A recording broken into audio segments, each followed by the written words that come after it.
Hello everyone and Happy New Year. It's episode 28 of the Aussie Mac Zone. That's right, how you been? We've been pretty good. We are so glad to be back. There's heaps been happening and we had a nice little break, 2 weeks over Christmas there, and I hope you didn't miss us too much, but we're back for another year. So good stuff. Welcome to 2014. Hope it is fruitful. All right, let's get straight in and let's welcome the hosts. Hello, who's on the screen there first? It'd be Jace. Hello, Jace. How you doing? Happy New Year. Hello, everyone. Yes, happy 2014. Good to be back. And as you said, lots been happening and lots to talk about in both Apple news. And, of course, would be remiss not to speak about the 5 nil whitewash in the cricket. Oh, that's right. And I don't think it's not over yet. We've got another, the one day is coming up. So Absolutely. And I think Clarkey wants to smash them and just destroy them. Grind them into the dirt. That's right. And also, Michael. How you going, Michael? Happy New Year, everyone. Yes. All the new listeners, excellent. Thank you. Same to you. And also Happy New Year to those who are listening on Phase FM. So hello, guys. How you going? Happy New Year. And Michael, what's been going on with you? You had a nice little break. You've redone a website and you're up and away. Yeah. Had to do a bit of work over the break, but it was good. Good stuff. Kept me off the streets. Yes, and also Michael bought himself a little present in the break, didn't you? And you can hear him using it right now. He's my beautiful little Audio Technica microphone. Yeah, how good are they? Is that the one with it's got USB connection and also the XLR? No, just the USB. Oh, yeah, sweet. Yeah, mine's got. I think mine's a model before. It's got both, but I use the XLR because I've got a mixer. Yeah. Right. You're more of a pro than I am. Oh, you know. I try my hardest. All right. Now, look, you put together some stories today and quite a few. Let's start. Apple buys Melbourne man, and I'll let you try and pronounce that surname there. John. Yeah. Papandreopoulos, I think. Papandreopoulos. Yeah, but yes, beautiful Greek name to go with the rest of the Greeks in Melbourne. Yes. What's happening with Mr. Panadropoulos? Well, he wrote a program called SnappyCam, which used to let you take, I think it was 20 shots, 20 frames per second, and he did that by rewriting the JPEG algorithm. And apparently, Apple have loved it so much they've hired him, bought the company. Right.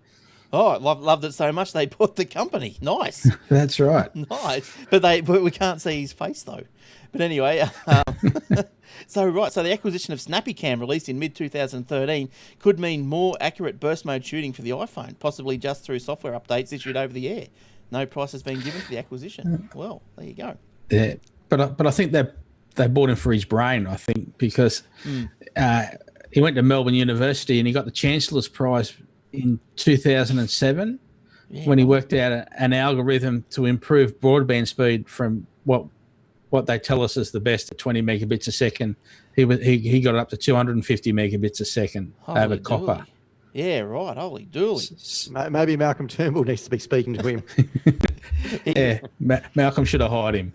That's right. And I did, it has been reported and did see that SnappyCam's been removed from the Apple Store. So it's a little bit like Siri. It wasn't a couple of years ago where Apple bought out Siri. It disappeared from the Apple Store and then appeared later on in, a standalone product. I think you're right though, Michael. On this one, it's more for the technology and they'll probably incorporate it into the Apple camera, one would imagine. Yes. Yeah, you'd have to think so. Yeah. How involved is an algorithm like to whatever he's done? That's massive. That's so smart, isn't it? Like I like a good algorithm any day of the week, but this algorithm has got to be special. It has to be special. He's PhD in electrical engineering. Lives in San Francisco. So good on him. That's great. And also, how did you pronounce that, Michael? Lassie. Yeah. What did they do? What have they been up to? So they've unveiled 2 Apple-focused storage units. One's Wi-Fi, and one's Thunderbolt 2 to go with the new Mac Pros and the MacBook Pros. So the Wi-Fi one is so that you can have a couple of people watching videos or listen to music or whatever. It creates its own Wi-Fi network, and it's using the Seagate Media iOS app to do that. Okay. And so it's probably a Reebox Seagate drive. Yeah. There was some. I hope it's not a Western Digital. Have they fixed that problem? Do you know? Like they had some problems, didn't they? Western Digital. But yes. Hopefully, it all seems to have gone fairly quiet. So one hopes that that's been resolved. I'll tell you what though, with those drives, like pretty much like Western Digital laptop drives, that's all you see sort of come back. You know, they have some problems. Whether or not it's just coincidence, people dropping them or whatever. But I'll tell you, I'm going off Western Digital laptop drives for sure. While we're on the subject of Apple, which is the whole show, but while we're on the subject of it, now look, one of the stories here I saw, Michael and Jace, was someone's chucked out, opened up a Mac Pro, and put in another CPU. Oh, who knows about that? I think was it the iFixit teardown of the new Mac Pro, where they named it the most repairable Mac ever. Yeah. Well, it'd probably want to be. It'd want to be for the price. I think the story around that was that Apple haven't played around. It's not soldered onto or soldered if you're in the US onto. Where does that come from? I guess it's the aluminium thing. What do they say? Anyway. Soldered. They say soldered.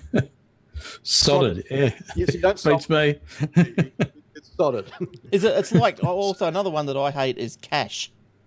I don't like cache. Well, I like cache and cache. Yes. Yeah, I don't. He wasn't a bad tennis player in his time, Glenn. No. He was on the Big Bash the other night.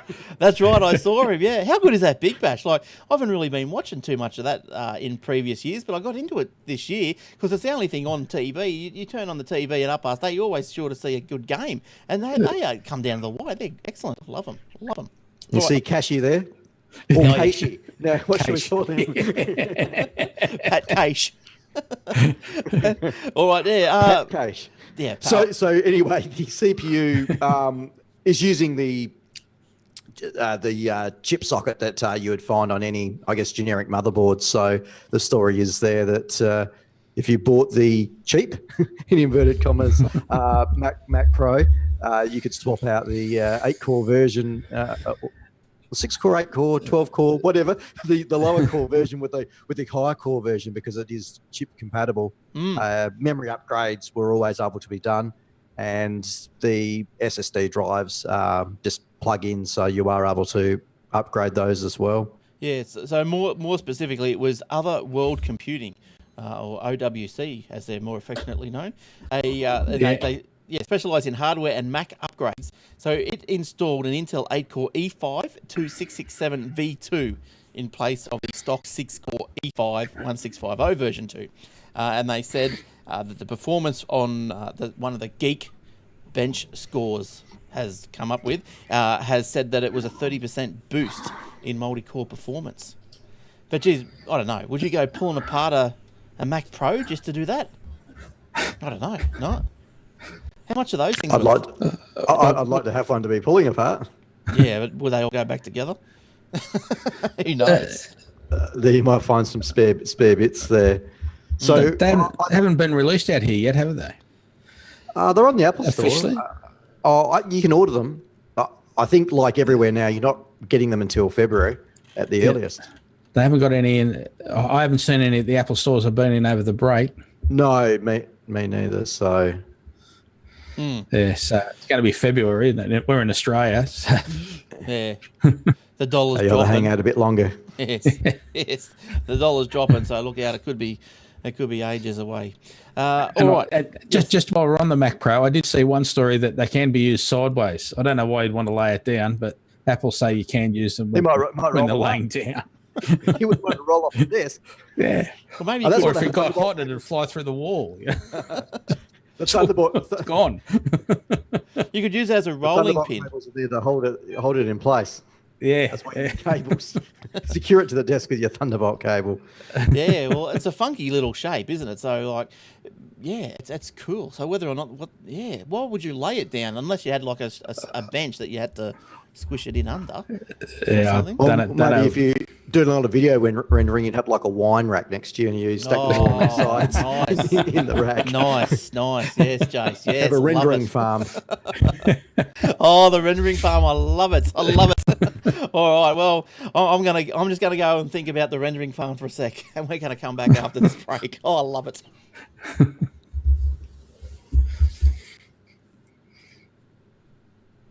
All right. Next story. New Broadcom SDK makes integrating Apple's AirPlay easier for OEMs. Who knows? Jace. Yep. Who was that? Michael. Okay. Yeah.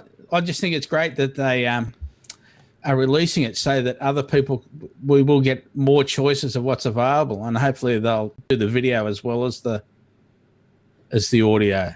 So what are they saying here? They're integrating Apple's AirPlay, easy for OEMs, into non-Apple devices.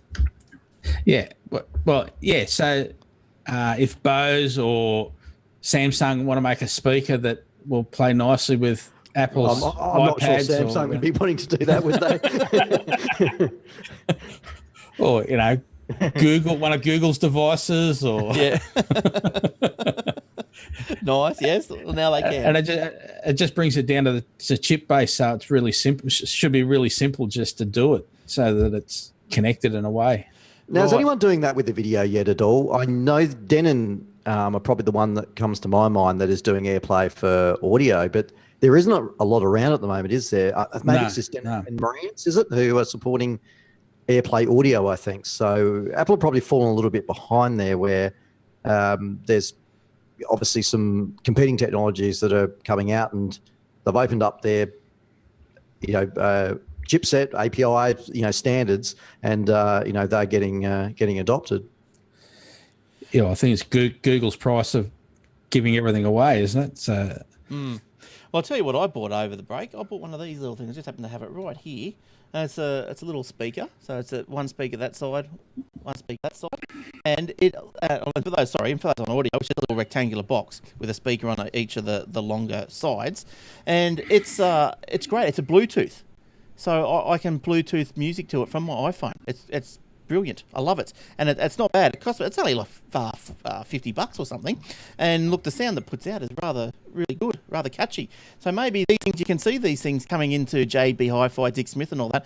Maybe Apple said, hey, well, we've got to start keeping ahead of this game as well. This is another area we're going to lose. So that might be what may have forced or helped force a decision from Apple to do this with integrating their SDK Broadcom things and whatever they're doing with AirPlay.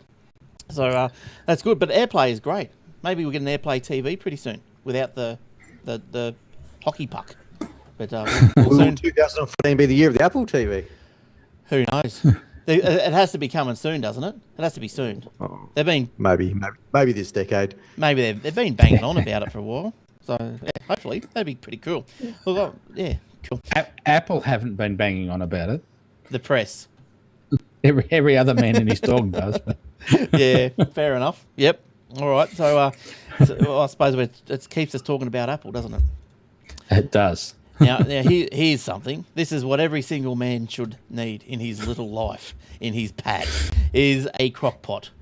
So, Jace, what is special about this crock pot? Yeah, it's got the Belkin Wemo switch built into it, so you can check the temperature if you're cooking, or turn it on and off over the internet when you're at home, when you're not at home. How good is that? How good is that? The crock pot Wemo. Oh, look, if you've ever had a crock pot meal, they are really nice. It's 60 watt equivalent LED Wemo bulbs can be remotely switched on or off, dimmed, or set with a timer. So this is all from your iPhone. They have a setting that dims them gradually when it's time to sleep, and a vacation mode that turns them off and on around a schedule that makes it look like your house is occupied when you're actually away. The Wemo LED bulb starter set comes... Oh, that's the thing, yep. So, yeah, but that crock pot, that's great. That's great. I love it.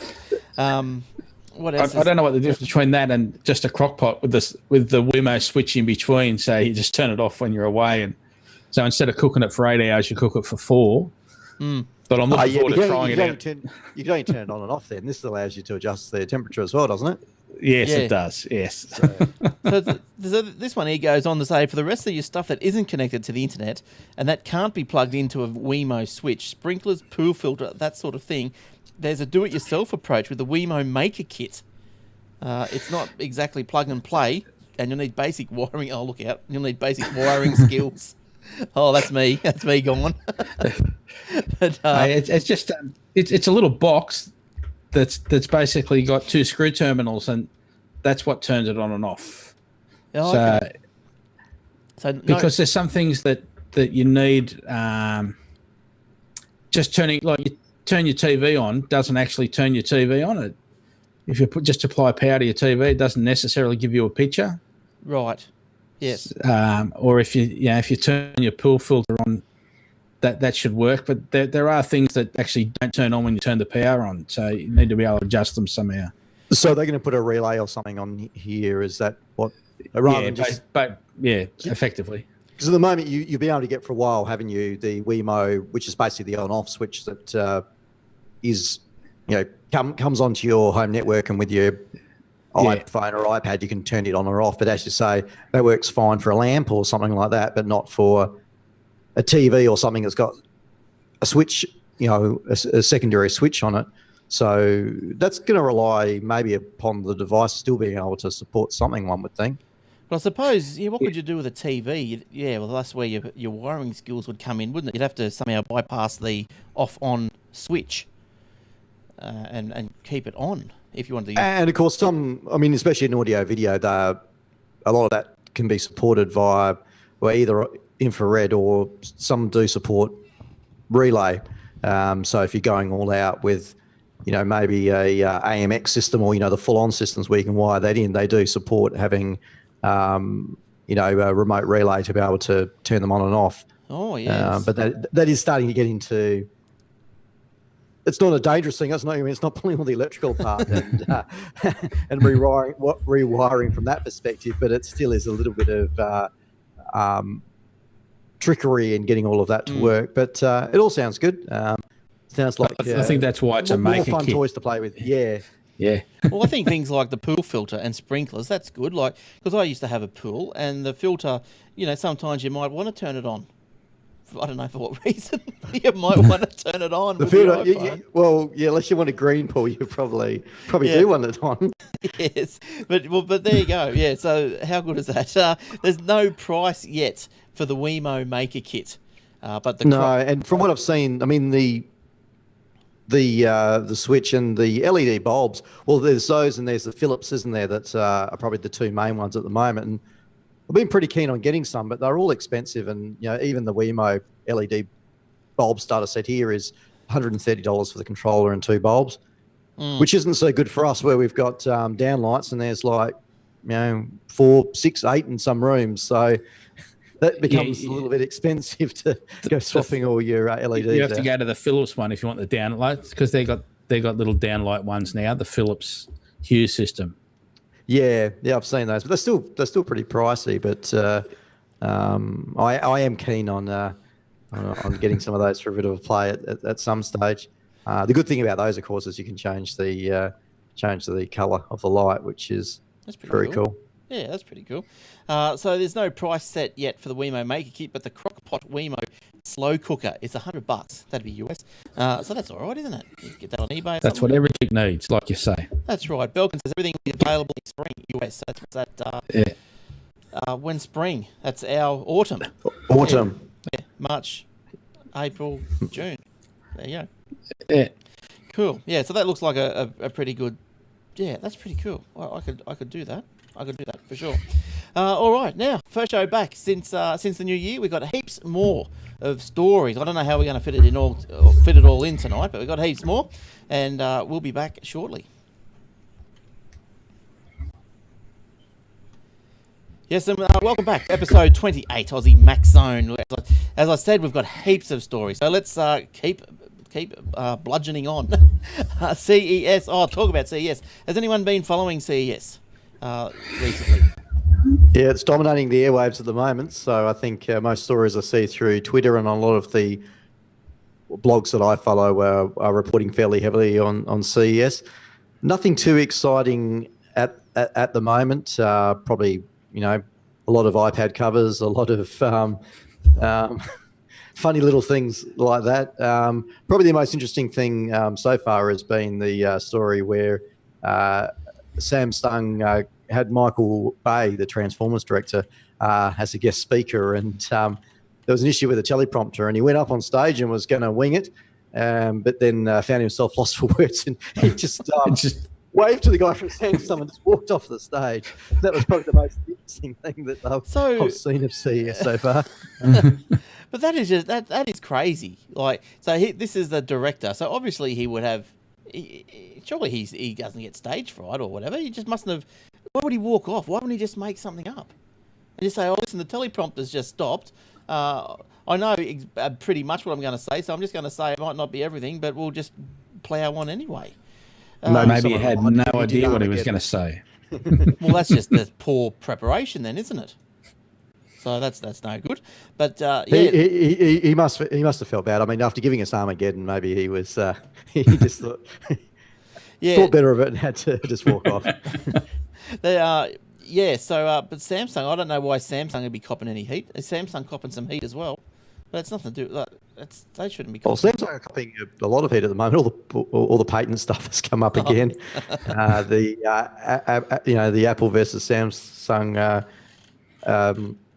suits come up again. So there is a lot of Samsung activity happening at the moment.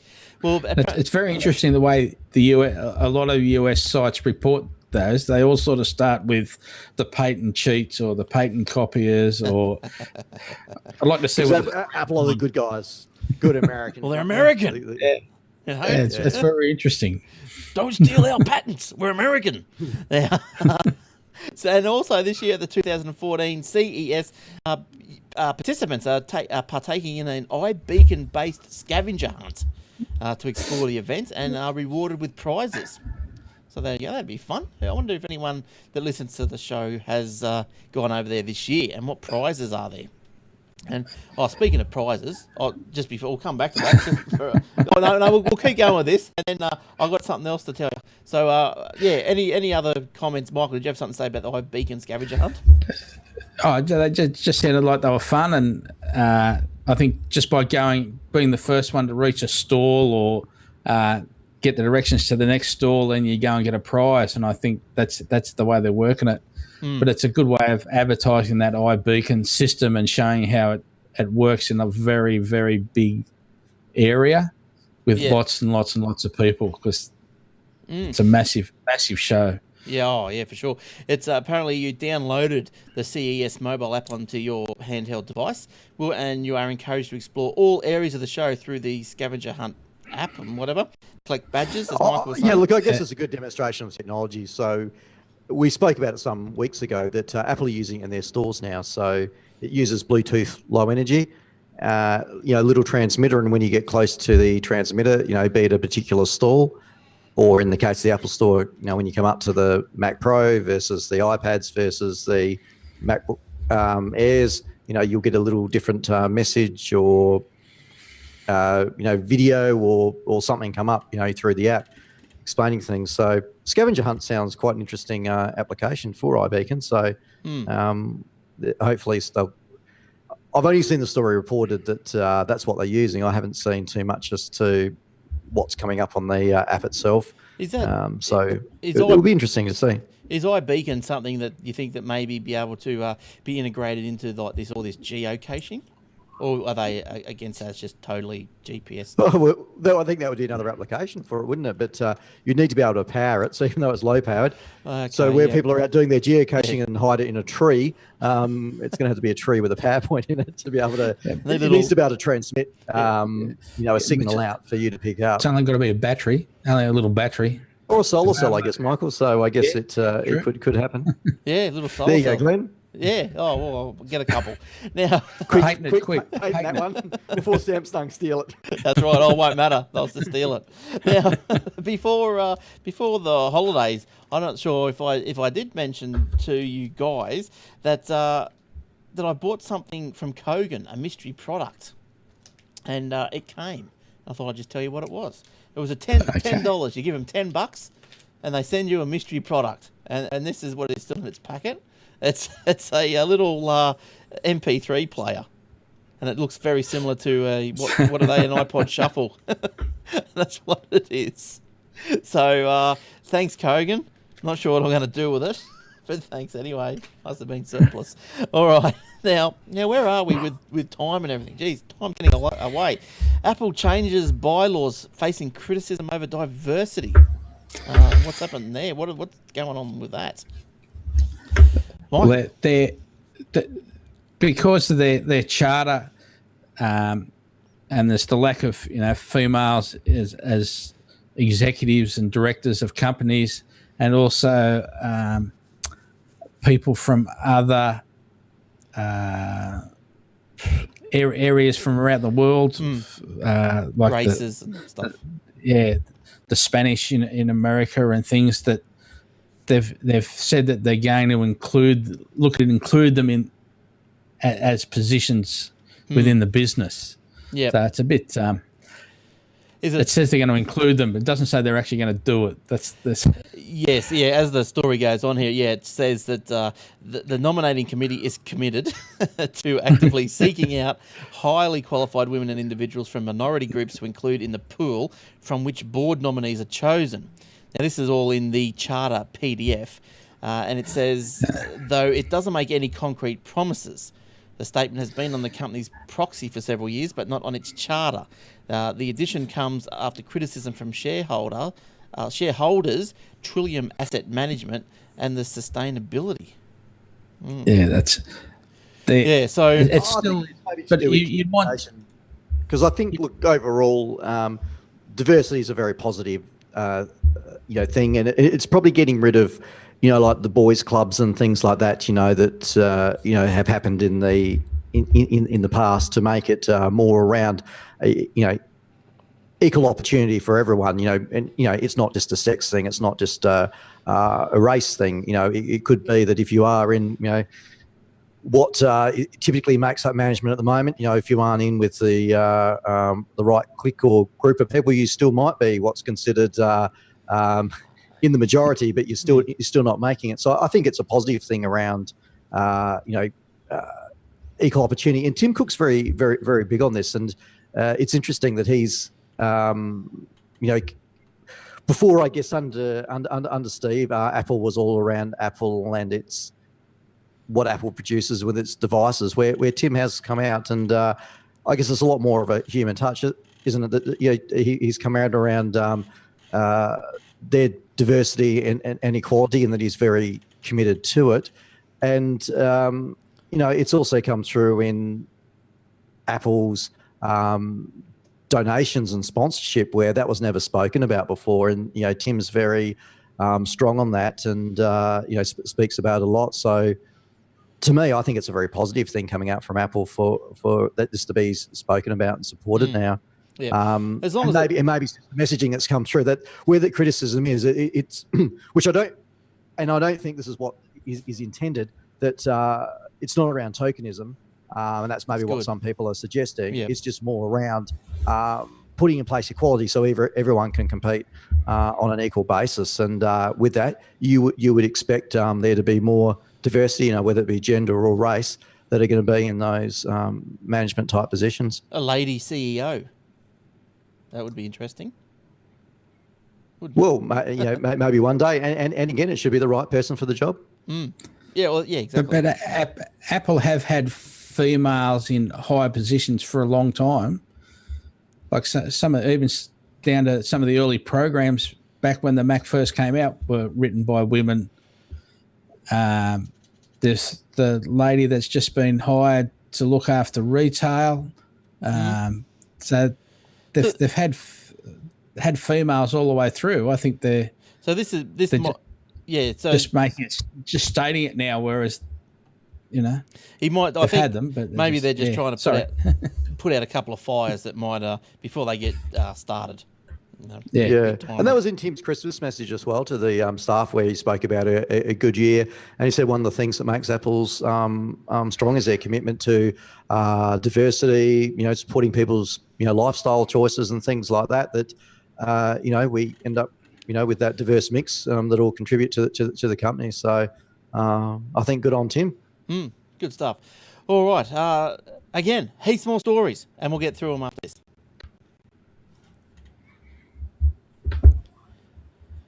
Okay, welcome back for probably the last segment of the show for this show. Now let's move on to what's the next one? Anki Drive races into the 2014 with new support items and upgrade. What is Anki Drive? It's a game for your iOS device. It's a mat that you lay down on your carpet at home. You get your cars. Now, a couple of you can be racing. You can be racing against the one car that you can set up as the AI, artificial intelligence car. Oh, yeah. You can. It's set to block you when you're trying to drive around. It'll slow down, speed up, and if you're having a race, apparently it wins. The AI car wins 9 out of 10 times. So it can't be that easy.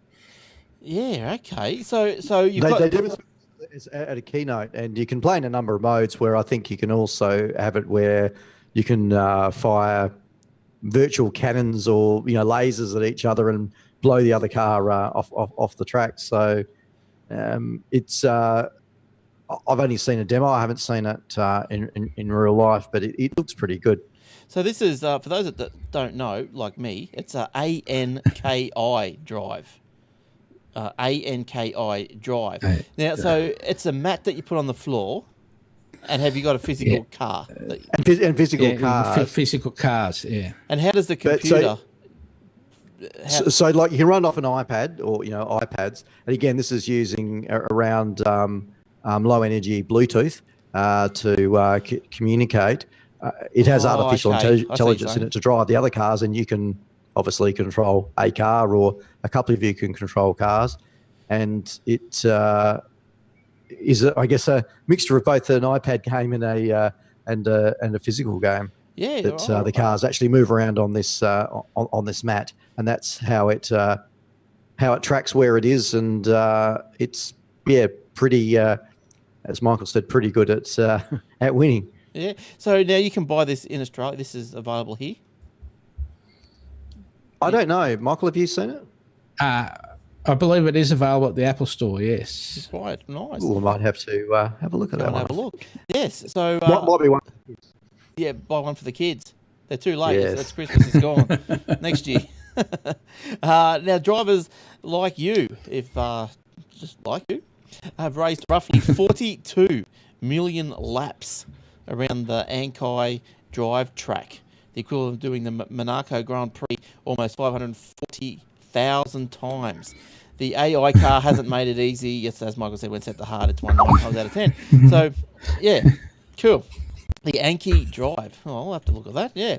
All right. Now, look, all we've got left to do is we've just got some CES stories, so we can probably quickly go through those. But also, if you wanted to win wanted to grab a $20 iTunes gift card for your iTunes purchases, you can leave us a review, Aussie Mac Zone, either on the audio podcast iTunes or the video podcast iTunes. That's right, we do a video, and you can subscribe to it on the iTunes. Okay, so leave us a review, and the best one of the week will get the $20 gift card. So there's one to give away next week, and I'm told by the show's Santa that there's more prizes coming. So that's, and I'm not going to tell you who the show Santa is. He lives in the North Pole somewhere, but that's all I'm saying. But yeah, so go and do that, and also the Aussie Tech Heads web hosting, athwebhosting.com.au. Go and check them out if you're in the market for some good, affordable, stable, fast Australian servers on Australian soil web hosting space. Okay, now what's this next one here? Polaroid. What are we doing? It's social matrix retro Instaprint camera. What is that? Polaroid announced it will turn the Social Matic concept camera into a real product in 2014. So your social media images can also be instant prints in the real world. Wow. Wow. Yeah. That defeats the purpose of social, doesn't it? Having a social app means that you can share them straight away as opposed to sharing a real one with yourself. Yeah. So you've got a, okay. So it's a camera or a printer. It's a printer that Really, it's a printer, yeah. You can print out your Instagrams and your it's really lumping a little printer around with your phone. You're not keen on that one, Michael? I know. It's something else you got to carry around, and people don't carry extra cameras around now because you get little point and shoots that give you very good photos, and people won't carry those around because they're quite happy with the photo on their iPhone and the ability to share it out. So I can't see them selling many because I don't think people will carry them. No. Did you guys look at the 12 Days of Christmas from iTunes this year? Yeah. So I was into that. Yeah. Did you get the whole 12? I think I did. I got a select few. Oh, select. I got a couple, yeah. I just get them all. Then delete them, and then I've always got them in case. I got my Michelle Bridges, whatever it was, the best you can be. My Peppa Pig. Yeah. My Home Alone. Yep. That's right. Home Alone. That's right. That was the movie. Yes. Yeah. So, I got my Stones. Oh yeah. That was yesterday, wasn't it? Yeah. Yeah. The last day. Look, it wasn't too bad. And speaking of Home Alone, though, so Christmas Eve movies then. It was on Christmas Eve. We actually did end up watching it. Oh, you did? You watched it? At Christmas Eve, yeah. Yeah, right. But yeah, I mean, there are a few. I guess Die Hard's probably the one that comes to mind as probably my favourite Christmas Eve or Christmas theme movie. Yep. Yeah, look, there's a couple of them, but yeah, look, I don't know. I think last year, for those of you who don't know what we're talking about, 12 Days of Christmas is I suppose Apple puts out a free product. iTunes will put out a free product every day for 12 days, starting from Boxing Day. So you can go on, and as we heard, Home Alone, the movie, there's been a Rolling Stones 3-song album, or whatever you want to call it, and just various other little things that they've put out for free. And, they're pretty good. They're nice. They don't shake the world, but, they're good for free. And they were the apps of the day while we were on a break for the Aussie Tech Heads Facebook page. So if you speaking of which, if you go there each day to the facebook.com/Aussie Tech Heads, you will find a iOS app of the day that you normally have to pay for, but that day it's free. So if you want a free app, go and check that one out that you normally pay for. All right. Look, CES, I think that's pretty much done. Unless, Michael, you've got one down here. The Parrot reveals new affordable flying drone and two-wheeler built from the AR drone. What do you got? Yeah, so the little battery-operated drones with their cameras that Parrot have had out for a couple of years now, and they're heaps fun to play with, by the way, which are controlled by your phone or your iPad again. Right. You got one? But well, I've borrowed one, yeah. Yeah, heaps of fun. Yeah, I've got one.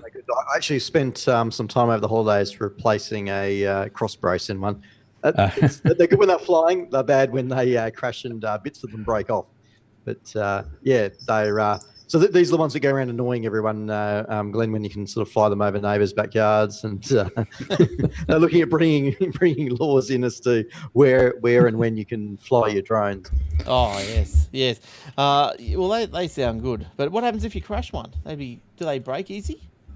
They're not too bad. As I've taken a few tumbles, but I think it's like anything. You can be unlucky where it just you'll crash it 9 out of 10 times, and it's fine. Then you just sort of get one that doesn't look too bad, but something breaks or snaps on it. So yep.